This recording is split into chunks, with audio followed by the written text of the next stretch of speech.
I think the president will focus on three things broadly. One is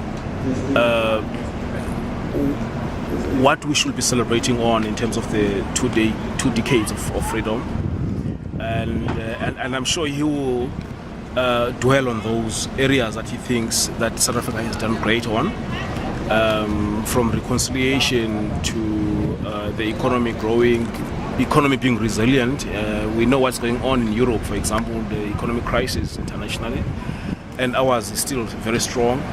And then he will also focus on the challenges that we've experienced since 1994.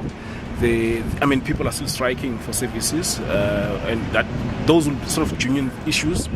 And then the second part that he'll be focusing on is the 5 points that he and his party that put him to power was actually on their manifesto.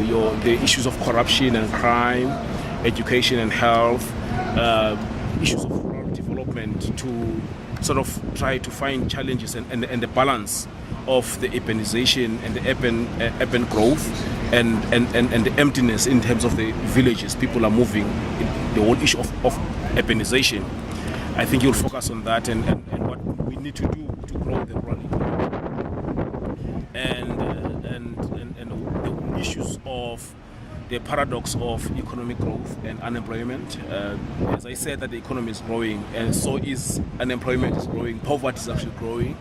And I'm sure that there are packages that, from a policy point of view and political dialectics that they've actually talked about, that he would share the youth subsidies that comes from the government point of view in a different package from what other people are saying it should look like. And of course, the increase in terms of social grants, I'm sure he'll mention all those things, and the amount of money that is actually available in making sure that South Africa move from these 20 years to 30 years. And that is my last point, which is what we're supposed to be doing, so that by 2030, which is now, he'll be focusing on the NDP, the National Development Plan, and that the fact that we have the industrial plan of action, which talks more on the industrialization of our country, bringing more investments as well as investors to the country. I think those would be the areas that the president will be actually talking about.